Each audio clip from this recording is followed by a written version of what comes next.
तो दोस्तों, आपने कई बार गीता, श्रीमद् भागवत गीता जो हैं उनके बारे में सुना ही होगा। और आपको भली भांति यह भी पता होगा कि गीता जो हमारी गीता जी हैं उनको पढ़ने से हमारी ज़िंदगी बदल सकती है। पर आजकल की भीड़ भाड़ वाली जगहों में और आजकल की ऐसी कठिन ज़िंदगी में भगवत गीता को पढ़ना काफ़ी ज़्यादा कठिन कार्य है। तो आज हम एक नई पहल स्टार्ट करने वाले हैं। चूँकि मेरी क्लास 10 की पढ़ाई भी अभी चली रही है, क्योंकि आपको भी पता है एक स्टूडेंट अच्छे मार्क्स स्कोर करना चाहता है, उसके लाइफ का यही लक्ष्य होता है, अपने मार्क पे चलना, पढ़ाई के मार्क पे चलना। एक स्टूडेंट लाइफ का यही लक्ष्य होता है। परंतु मैंने नई पहल स्टार्ट किया है। आज मैं आपको भगवद गीता की एक छोटा सा सार रूप दूंगा और अगले जितने भी महीने हमारी पढ़ाई में बीतते हैं तब तक हम गीता जी के कुछ कुछ श्लोक आपके सामने प्रेजेंट करते रहेंगे, जो कि काफ़ी ज़्यादा बढ़िया रहने वाले हैं। एकेडमिक रिलेटेड वीडियो तो आपको अब कभी कभी आया करेगी।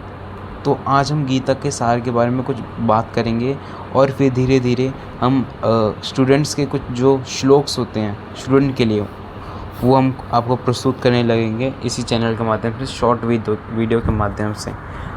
प्रत्येक 2 दिन में एक श्लोक आएगा, तो उसको ही आप समझिएगा। एक एक चीज़ डिटेल में हम आपको समझाएंगे उस वीडियो के माध्यम से, और पिन कमेंट में भी हम या फिर डिस्क्रिप्शन में भी हम आपको साझा करा देंगे वो गीता का वो श्लोक बिल्कुल डिटेल में। और ये गीता का सार जो है, हम जो स्वयं 8 गीताओं का अध्ययन किया है वहाँ से अनुभव लेके आपको बता रहे हैं। और जो हम आपको गीता का जो श्लोक बताया करेंगे प्रत्येक 2 दिन में, वो आपको हम इस्कॉन वाली गीता के माध्यम से बताया करेंगे। ठीक है, तो आज हम बात करने वाले हैं गीता का सार। देखिए, मैंने भगवद गीता तब तक नहीं पढ़ी थी जब तक मुझे ज्ञान नहीं हुआ कि हम सब आत्माएं हैं। ये ज़िंदगी हम आत्माओं के लिए एक इम्तिहान है। अपने अंदर से अपने सबसे अच्छे रूप को बाहर निकालने और भागवत गीता इस इम्तिहान को पास करने की एक अहम किताब है। आप अपने अंदर से एक बढ़िया व्यक्ति, एक ऐसा व्यक्ति जो समाज का कल्याण कर सके, ऐसे व्यक्ति को बाहर निकालना जो ये रास्ता दिखाती है, उसी किताब को हम भगवद गीता कहते हैं। भगवद गीता में कुल 18 अध्याय हैं और ये संस्कृत में परमात्मा द्वारा दी गई थी। सर्वप्रथम यह सूर्यदेव के द्वारा कही गई थी, परंतु यह कहीं लुप्त हो गई। फिर बाद में यह श्री कृष्ण ने दोबारा अर्जुन को सुनाई थी। समय के साथ संस्कृत भाषा रोज़मर्रा की ज़िंदगी में निकल गई और यह ज्ञान मनुष्य से दूर गया। जैसे कि मैंने आपको भी बताया, समय समय पर भगवद गीता का साधारण अक्षरों में अनुवाद किया गया। इसी प्रयास को आगे बढ़ाते हुए मैं यहाँ श्रीमद् भागवत गीता संपूर्ण सार को एक आसान रूप में प्रस्तुत कर रहा हूँ। ये ज्ञान परमात्मा ने भगवान श्री कृष्ण के द्वारा एक बड़े धर्म युद्ध, जैसे कि आपको पता होगा कुरुक्षेत्र में एक बहुत बड़ा धर्म युद्ध हुआ था, जहाँ पे जिसको हम 5000 साल पहले बताते हैं जब लड़ा गया था। महाभारत की रणभूमि कुरुक्षेत्र में अर्जुन को कुछ 5000 साल पहले ही दिया गया था। यह है ज्ञान। ये वो वक्त था जब धर्म का बार बार उल्लंघन हुआ, परमात्मा का डर मनुष्य से निकल गया। लालच की होड़ में भाई ने भाई को मारने की कोशिश की, और यह नहीं, एक ब्याहता को भारी सभा में अपने बड़ों के सामने अपमानित किया। जैसे कि आपको पता होगा द्रौपदी जी जो थी, उनको भी वहाँ पे जो है अपमानित किया गया भरी सभा में, द्यूत सभा जो थी। इससे पहले कि मनुष्य जाति धर्म युग से निकलकर पूर्ण रूप से कलयुग में जाती, युद्ध की रणभूमि में युद्ध से कुछ पहले परमात्मा ने गीता भगवान कृष्ण के द्वारा मनुष्य जाति के कल्याण के लिए दी। जैसा कि आपको भी पता है, गीता परमात्मा द्वारा दी गई किताब है, जो किसी एक धर्म के लिए नहीं बल्कि पूरी मनुष्य जाति के लिए है। पूरी इंसानियत के लिए, अब आत्माओं के लिए है, क्योंकि ये आत्मा को परमात्मा के बारे में, उसकी सृष्टि के बारे में, और सबसे अहम यह उन कायदों के बारे में बताती है जिनका आत्मा को मनुष्य के रूप में हर हाल में पालन करना चाहिए, रक्षा करनी होगी। और इन्हीं कायदों की बुनियाद पे एक आत्मा को शरीर त्याग करने के बाद परखा जाएगा, और इस परीक्षा में पास होने पे हमेशा के लिए जन्म और मृत्यु से मुक्ति मिलेगी।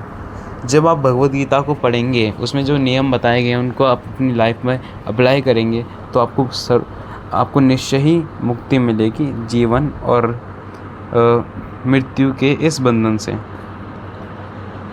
परमात्मा भगवद गीता में कहते हैं, मैं ही सबकी शुरुआत हूँ, मैं शुरू से भी पहले था और सब खत्म होने के बाद भी रहूँगा। अब सब मुझ में है और मैं सब में हूँ। जो भी तुम छू सकते हो, देख सकते हो, चख सकते हो या सुन सकते हो, मैं वो सब हूँ। ये नदियाँ, पहाड़, सूरज, ग्रहण, चाँद, सितारे सब मैंने बनाए हैं। ये भगवद गीता में कहते हैं श्री कृष्ण जी। मैंने ही भगवान, शैतान, राक्षस और इंसान बनाया। मैं सर्वव्यापी हूँ, सब में रहता हूँ, सब में हूँ, मैं ही हूँ। मैं ही ब्रह्म बनकर सब बनाता हूँ, मैं ही रुद्र बन के सब नष्ट कर देता हूँ। मैं ये सृष्टि यूं ही बनाता और तोड़ता रहूँगा, ताकि आत्माओं को मौके मिल सके इस जन्म और मृत्यु से मोक्ष पाने को, हमेशा के लिए परमात्मा के साथ रहने को। जैसे कि आपको पता होगा, भगवान श्री कृष्ण बोलते हैं, जितने आपके अच्छे कार्य होंगे उतनी ही आपको चांसेस बढ़ जाएंगे कि आप इस मृत्यु और जीवन से मुक्ति पा सकें। और हमारा भी यही प्रयास रहेगा कि हम दूसरों को इसी मार्ग पर ले जाएं। भगवद गीता कहती है कि इस सबसे बड़ी परीक्षा के लिए परमात्मा ने प्रकृति का निर्माण 5 तत्व हवा, अग्नि, जल, पृथ्वी और इत्र से किया, जिन्हें हम छू के, चख के, सूंघ के और देख के समझ सकते हैं। पर खुद परमात्मा इन 5 इंद्रियों के समझ से बाहर है। उन्हें आत्मा इन इंद्रियों से नहीं जान सकती। हम अगर इन 5 इंद्रियों पे अपना कंट्रोल नहीं पाएंगे, आँख, कान, मुंह, त्वचा आदि, जब तक हम आत्मा को परख नहीं सकते। आत्मा 5 इंद्रियों के साथ वैसे ही है जैसे एक लोहे का रोबोट, जिसे अपने बनाने वाले का कोई पता नहीं। अगर आपको पता हो कि रोबोट यह नहीं जानता, एआई यह नहीं जानता किसने उसे बनाया है, जब तक आप उसमें फिट नहीं करेंगे ना, चिप फिट नहीं करेंगे कि तुझको फलाने ने बनाया, जब तक एआई को कुछ पता नहीं चलेगा कि मुझे किसने बनाया है। ठीक है, जैसे कि आपको पता होगा, भगवद गीता हम सबके घरों में रखी हुई है, लाल कपड़े में लपेट के। ये सबसे घटिया चीज़ है। आप जब तक उसका ज्ञान नहीं लेंगे, जब तक आप मुक्ति नहीं पा सकेंगे या फिर अपने कार्य में सफल नहीं हो पाएंगे। अर्जुन को भी परमात्मा का विराट रूप देखने के लिए भगवान श्री कृष्ण ने दिव्य नेत्र दिए। अर्जुन जब 11वां अध्याय आता है भगवद गीता का, वहाँ पे भी भगवान श्री कृष्ण अपने विराट रूप का वर्णन करते हैं। भगवद गीता समझाती है कि आत्मा अजन्मी है, इसे कोई मार नहीं सकता, कोई जला नहीं सकता, डुबा नहीं सकता, काट नहीं सकता और ना मार सकता है। लेकिन आत्माओं को परमात्मा के साथ हमेशा रहने के लिए परीक्षा रूपी जीवन में बैठना पड़ेगा। जब तक आपको मुक्ति नहीं मिलेगी, तब तक आप परमात्मा के साथ नहीं भेजा जाएगा और आप इसी पे 84 लाख योनियों में भटकते रहेंगे। इस परीक्षा के लिए परमात्मा से बिछड़ के आत्मा को पृथ्वी के किसी न किसी रूप में जन्म लेना पड़ता है। और भगवद गीता में ये भी लिखा है कि साइंटिस्ट ने तो 84 लाख जो हैं योनियाँ बताई गई हैं, पर भगवद गीता में 88 करोड़ योनियों बताई गई हैं। यहाँ पे लिखा है और 88 करोड़ योनियों को जीने और भोगने के बाद आत्मा को मनुष्य शरीर और दिमाग मिलता है। कितना लंबा समय, कितना लंबा प्रोसेस लग जाता है जब आप भगवान में मन लगा पाएंगे।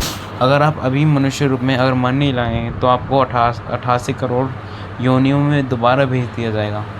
ठीक है, वो भी ऐसे नहीं, पहले आपको, अगर आपके कार्य गलत हैं तो पहले आपको नर्क में सज़ा भोगनी पड़ेगी, और आपके कर्म थोड़े से भी अच्छे तो आपको स्वर्ग में थोड़ा सा मतलब सुख भोगना पड़ेगा, फिर आपको दोबारा धरती पे फेंक दिया जाएगा।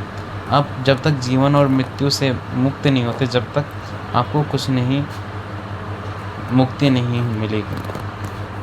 इस सबसे बड़ी मर्यादाओं की परीक्षा में बैठने के लिए हर मनुष्य को इस पूरी परीक्षा के दौरान तरह तरह की अच्छी और बुरी भावनाओं की चक्रव्यूह में अपने ही भाई बहन और मित्रों को के साथ डाला जाता है। जैसे कि आपके भी भाई बहन होंगे, उन्हीं के साथ आप रहते हैं, जिसमें हर आत्मा को अपने अंदर और तामसिक और राजसिक अवगुणों से निकल के सात्विक जीवन में प्रवेश करने के मौके मिलते हैं। हमारे तामसिक गुण वो हैं जो हमारे अंदर हीन भावना पैदा करके हमें खुद को उदास और नुकसान पहुंचाते हैं, और हमारे राजसिक गुण हमें ईर्ष्यालु और लोभी बना के दूसरों के प्रति नुकसान पहुंचा सकते हैं। आपको तामसिक अगर आपके अंदर तमस ज़्यादा है तो आपको हमेशा हीन भावना और उदास हमेशा लगने लगेंगे। अगर आपके अंदर रजस गुण ज़्यादा है तो आप दूसरे के प्रति दूसरे को नुकसान पहुंचा सकते हैं, और आप ईर्ष्यालु और लोभी बन सकते हैं। इसलिए इन दोनों गुणों का त्याग करना चाहिए और सात्विक जीवन की ओर बढ़ना चाहिए। इस परीक्षा के दौरान हर आत्मा को तामसिक और राजसिक गुणों को ख़त्म करके अपने अंदर सात्विक गुणों को परिचित करना होगा। सात्विक गुण वो हैं जो आत्मा को अपने आसपास की हर चीज़ों से जोड़ें और उन्हें प्यार करना सिखाते हैं। जैसे कि यहाँ पे भी लिखा है भगवद गीता में, परीक्षा के दौरान हर आत्मा को जीवन के चारों स्तंभ धर्म, अर्थ, काम और मोक्ष या ज्ञान पाके ही मुक्ति मिलती है। इन चारों में से अगर आप एक भी नहीं अच्छे से फॉलो करते तब आपको मुक्ति नहीं मिलेगी।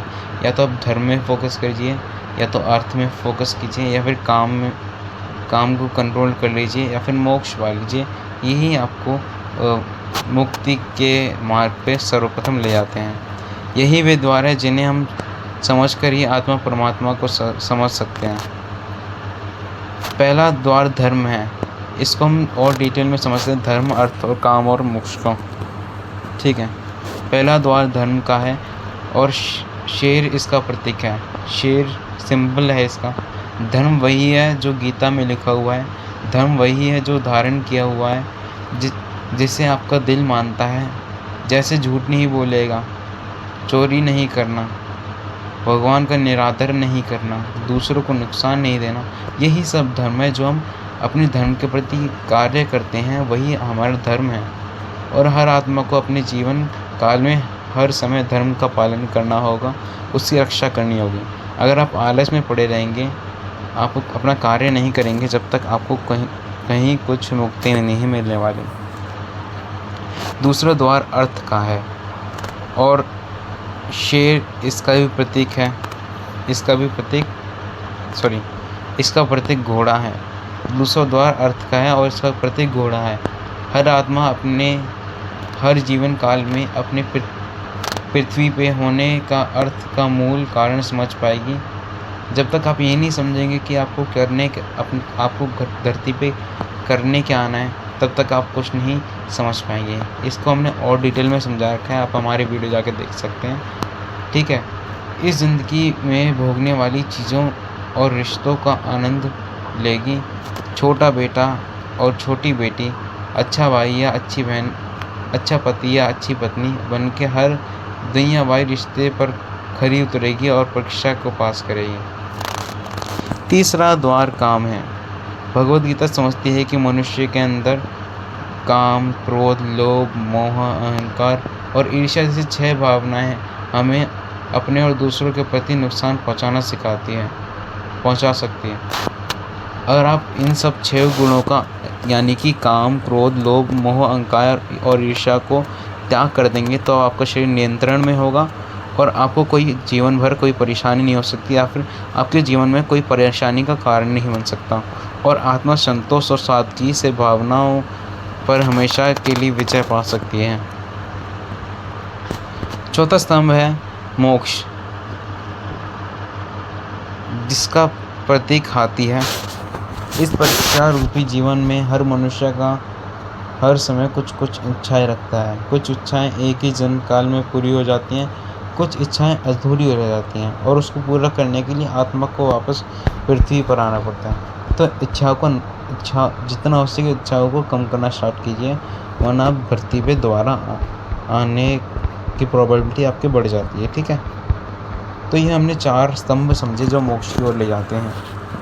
भगवद गीता समझाती है कि हमारी इच्छाएं ही मूल कारण हैं हमारे जीवन पर वापस आने, और अगर हम कोई भी इच्छा ना रखें तो हम इस जीवन और मृत्यु से मुक्त हो सकते हैं। ठीक है, ये द्वार माफ़ी का भी है। जिन्होंने आपके साथ बुरा किया उनको माफ़ करके, और जिनसे आपने बुरा किया उनसे माफ़ी मांग के मुक्ति पाई जा सकती है। सीधी बात ये है, जब तक आत्माएं इन चारों दरवाज़ों धर्म, अर्थ, काम और मोक्ष को नहीं समझ लेती, तब तक इस आत्मा को बार बार मनुष्य के रूप में आना ही पड़ेगा। वो मनुष्य रूप में कब?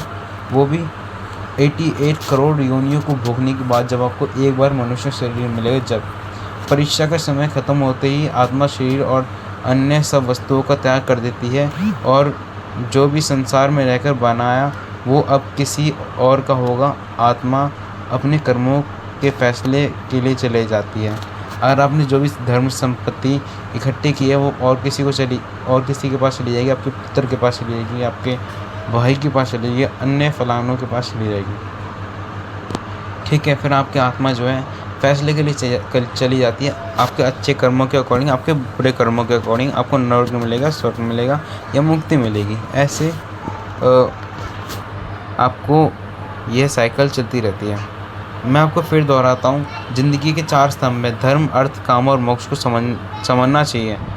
ठीक है, हर जन्म में कई जन्मों के कर्मों के हिसाब से हर आत्मा को कभी अच्छे तो कभी बुरे हालातों में जाना पड़ता है, लेकिन जब तक परमात्मा का साथ योग नहीं समझ लेती, जब तक वह मुक्ति नहीं पा सकती। जब तक आप परमात्मा के साथ नहीं रहते तब तक आप मुक्ति नहीं पा सकते। जब तक आप ये नहीं मानेंगे कि मेरे साथ परमात्मा है, मेरे अंदर परमात्मा है, तब तक आप मुक्ति नहीं पा सकते हैं। परमात्मा भगवद गीता में कहते हैं कि अगर किसी आत्मा को धर्म ना भी समझ आए, योग ना भी समझ आए, पर वो मेरी शरण में आए, अगर वह भगवान की शरण में जाए तो उससे सारे पाप मैं माफ़ कर देता हूँ। भगवान का कहना ये है। परमात्मा को ऐसी दिल की गहराइयों से पुकार के पाने वाली भक्ति योग कहते हैं। चैतन्य महाप्रभु, मीराबाई और भगवान हनुमान इस योग के सबसे बड़े उदाहरण हैं, जो भगवान में ही तल्लीन रहते हैं। मीराबाई और चैतन्य महाप्रभु और हनुमान जी, इन तीनों से ही काफ़ी ज़्यादा प्रभावित हूँ मैं। तो आगे क्या कहते हैं, लेकिन कभी आत्मा अपने होने का मूल कारण भूल के धर्म का उल्लंघन करे या पाप करे के रास्ते पर निकल जाए तो ठीक करने के लिए मैं परमात्मा को खुद किसी रूप में पृथ्वी पर जन्म पर आते हैं। अगर आप जानबूझ के उल्लंघन कर रहे हैं तो आपको सज़ा देने के लिए परमात्मा खुद जन्म लेते हैं। तो ये कुछ पॉइंट्स थे मेन जो मैंने आपको भगवद गीता में से देख के बताए और मेरे अध्ययन के हिसाब से मैंने आपको बताया। तो मित्रों, आइए भगवद गीता को पूरा पढ़ के इस ज़िंदगी के असली मायनों को समझें और परमात्मा के साथ योग लगाएं। इसलिए आप हमारी वीडियो को शेयर करें ताकि हर रोज़ आपको नई सीखें मिल सकें। तो धन्यवाद फॉर वॉचिंग दिस वीडियो। तो राधे राधे राधे राधे राधे गाइए, आपको मुक्ति मिल जाएगी। आप भगवद गीता को पढ़िए, आपको अपना लक्ष्य मिल जाएगा क्या है, और आप अपने कार्य करते रहिए। अगर आप घर से भागने